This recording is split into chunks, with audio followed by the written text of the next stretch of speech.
Welcome to another episode of Codo Cinema, the podcast show where I talk about movies.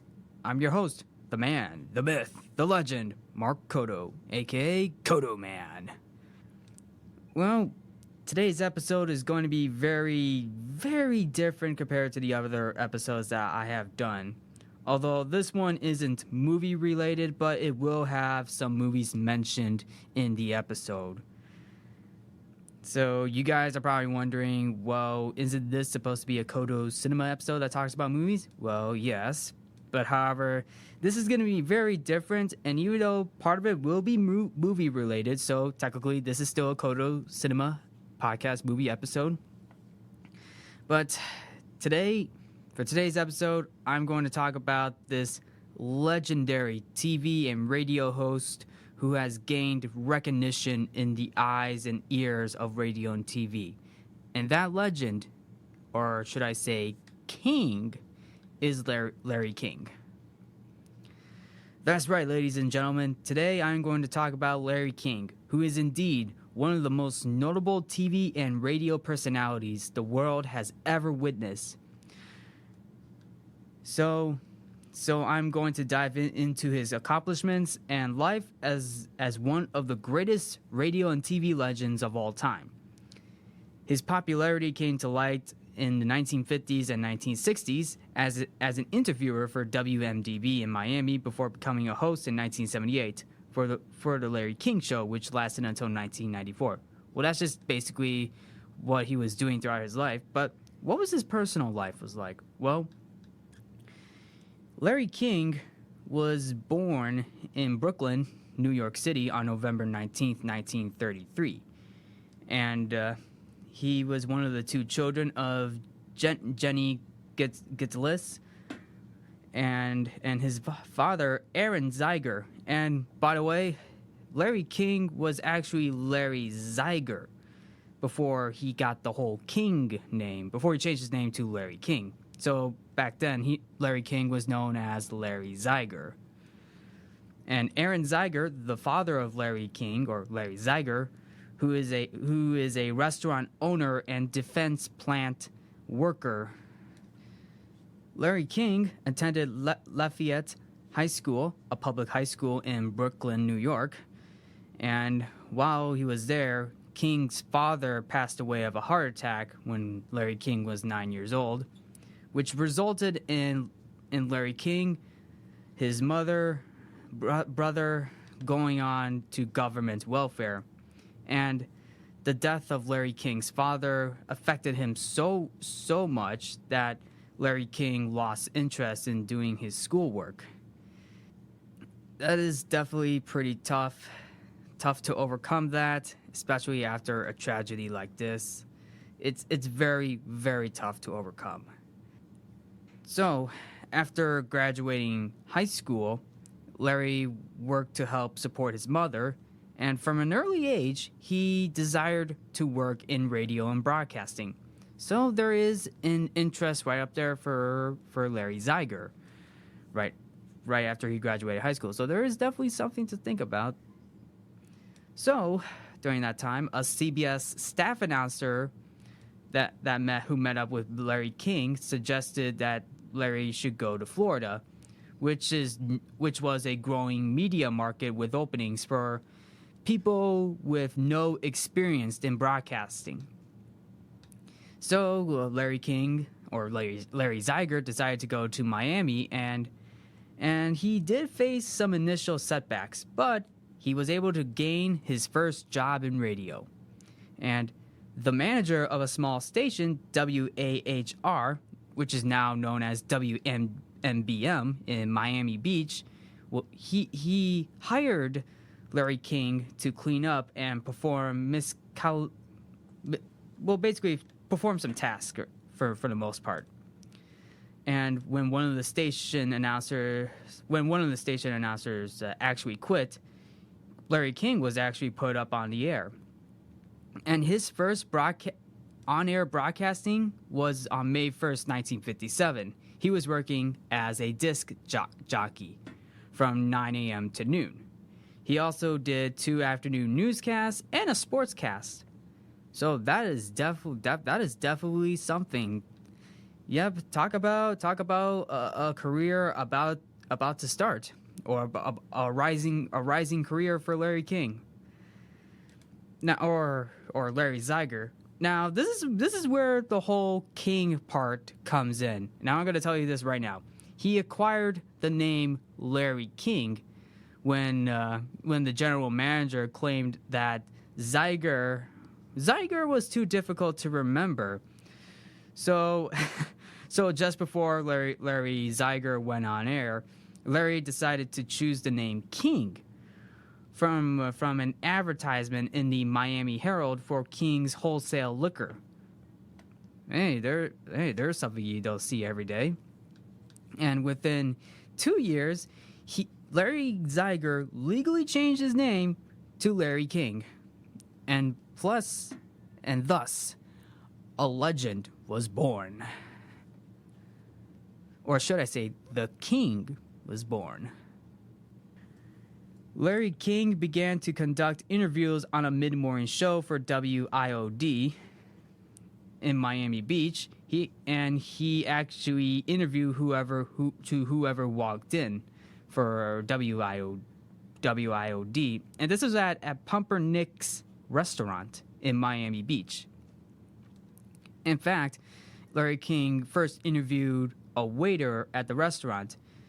He also interviewed 2 days later. He interviewed Bobby Darin in Miami for a concert that was going on during that evening, but basically after walking into Pumpernickel's restaurant after hearing Larry King on the radio show, Darin became King's first celebrity interview guest. So hey, he has got his first celebrity to be interviewed. King's Miami radio show actually brought him a lot of attention. And a few years later, prior to his start on radio, in May 1960, he actually hosted Miami Undercover that aired on Sunday nights at 11:30 on the WPST TV channel 10, which is now being known as WPLG. The show was aired, and it actually had moderated debates on issues of the day. So basically, like local issues during that day. In fact, King has a lot of credit. King credited his success on a lot of local television to the assistance of Jackie Gleason, who is one of the comedians, whose national television variety show was also being filmed and taped in Miami Beach in 1964. And I quote, "That show really took off because Gleason came to Miami." And that's what King said in a 1996 interview that he gave when inducted into the Broadcasters Hall of Fame. And I quote, "He did that show and stayed all night with me. We stayed till 5 in the morning.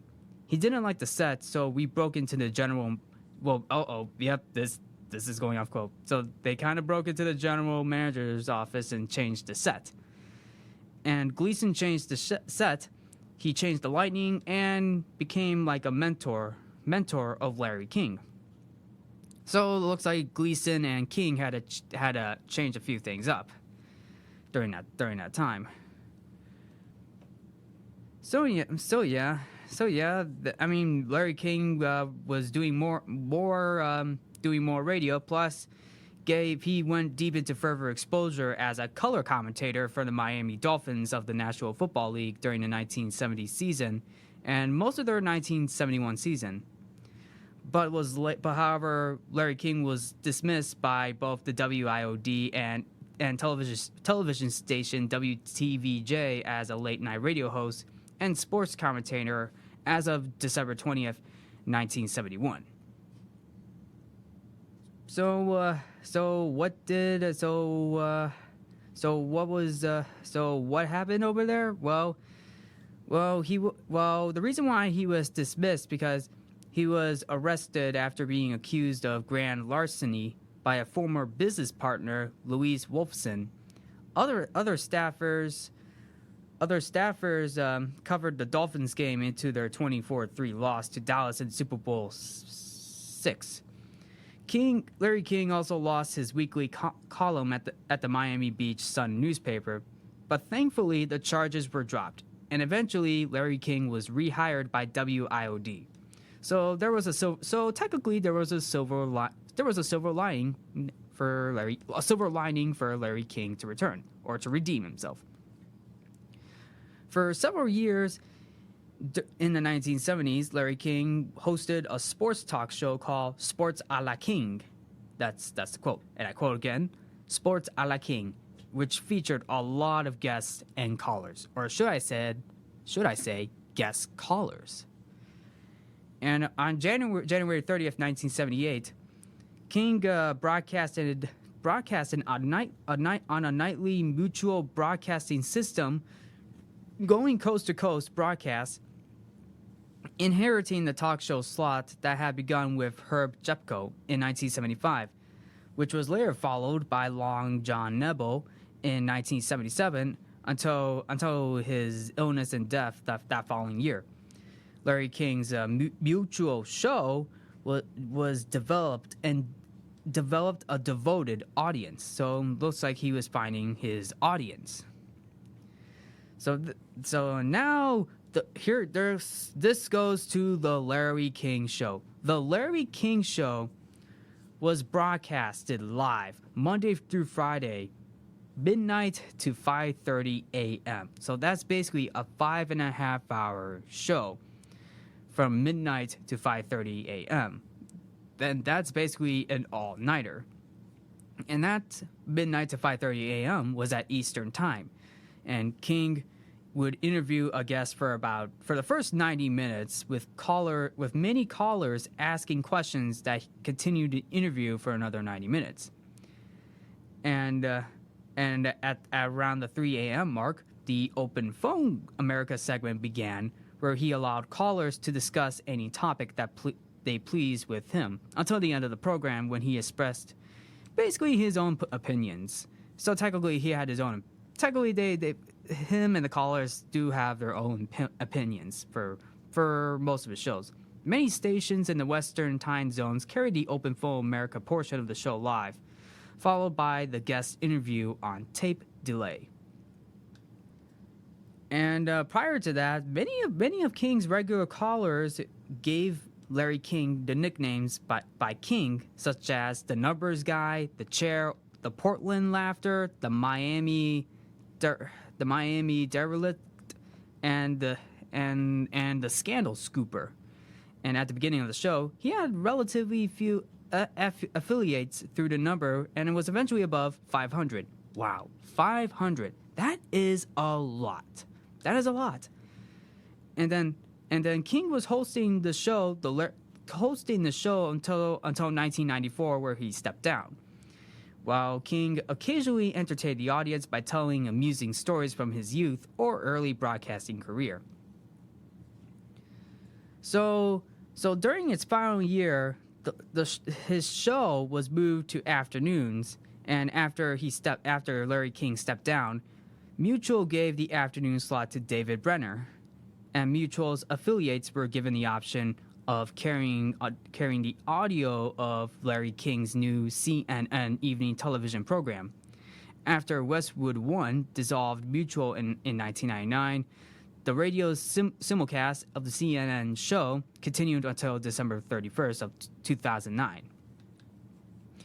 And now Larry King Live began on CNN in June of 1985, and on the show, Larry King hosted a broad range of guests, from figures such as the UFO conspiracy theorists and many more, especially the entertainment and industry figures, basically often doing their first or only interview on breaking news stories on the show. And after broadcasting his CNN show from 9 a.m. to 10 p.m., King then traveled to the studios of the Mutual Broadcasting System to do his radio show, when both shows still aired. And there is definitely a lot. Larry King, two of his best remembered interviews involved a lot of political figures, including billionaire Ross Perot including a debate between Al Gore and Parrott, basically became the CNN's most watched segment until 2015. I mean, King also wrote a regular newspaper column in USA Today for almost 20 years, from shortly after the first national newspaper's debut in Baltimore, Washington in 1982 until September 2001. And there was definitely a lot. And then there was definitely a lot that he has been doing during his career. And throughout his career, Larry King did more than 60,000 interviews. CNN's Larry King became the longest-running television show hosted by the same person on the same network and in the same time slot. He was recognized by the Guinness Book of World Records until he retired in 2010 after taping 6,000 episodes of the show. Now that is a world record right there, folks. Larry King has made a name for himself. These were some big numbers for Larry King. 60,000 interviews after taping 6,000 episodes of his show. And it landed him in the Guinness Book of World Records. Now that is what I called a legend. And over the course of his live appearance on TV and radio, Larry King has also appeared in other forms of media for TV and film.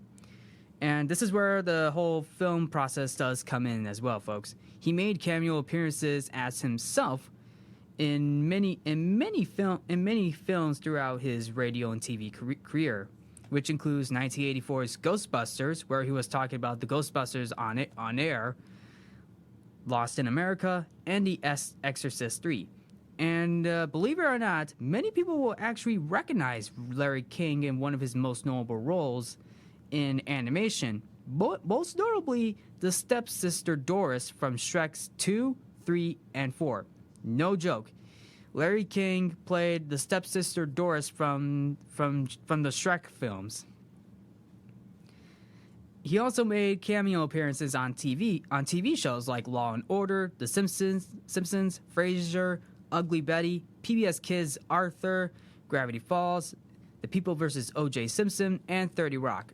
Actually, going back to PBS Kids as Arthur, that's actually where I kind of didn't know who Larry King was at the time. Now, this is actually one of the first few shows that I actually watched as a kid, and at that time, that's where I actually saw Larry King for the first time on a kids show. I didn't even know who Larry King was at the time, but now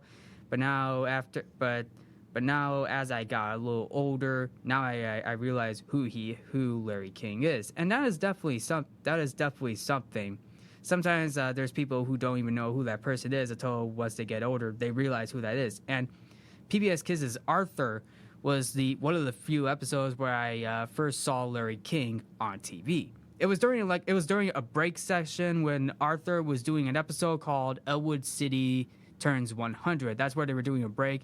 And it was actually a live action segment with all the Arthur characters being animated for the most part. And that was where I saw Larry King for the first time on TV. Gravity Falls was another one too. He played the wax head of Larry King. He appeared in 2 episodes of that for Gravity Falls. So that is definitely something. And like I said, Larry King made a name for himself to be on TV and radio. Plus, he made cameo appearances in films and TV shows. So that is definitely something. Now, in his personal life, Larry King resided in Beverly Hills, California, and he is also a lifelong LA Dodgers and Brooklyn fan. Hey, 2 different Dodgers fans, one in LA and one in Brooklyn. He was also previously part of an investment group that attempted to bring a Major League Baseball franchise to Buffalo, New York in 1990. He has 5 children and was married 8 times to 7 different women. And also throughout his personal life, on February 24th, 1987, King had a major heart attack before a successful quintuple bypass surgery. And following that event, He also wrote two books about living with heart disease. Mr. King, You're Having a Heart Attack, and How a Heart Attack and Bypass Surgery Challenged My Life. And that's technically the name of the book. King related his heart attack experience in an interview in the 2014 British documentary film The Widowmaker, which also discuss about the cardiology diagnostic tests. King also received annual chest X-rays to monitor his heart condition during his 2017 examination, and the doctors discovered a cancerous tumor in his lung, which was successfully removed with surgery. And on April 23rd, 2019, King underwent a scheduled angioplasty and also had stents inserted. It was anonymously reported that he had another heart attack along with heart failure. These claims were later retracted. And that's basically his personal life. And somehow, on January 2nd, 2021 of this year, it was revealed that King had been hospitalized 10 days earlier in Los Angeles hospital after testing positive for COVID-19.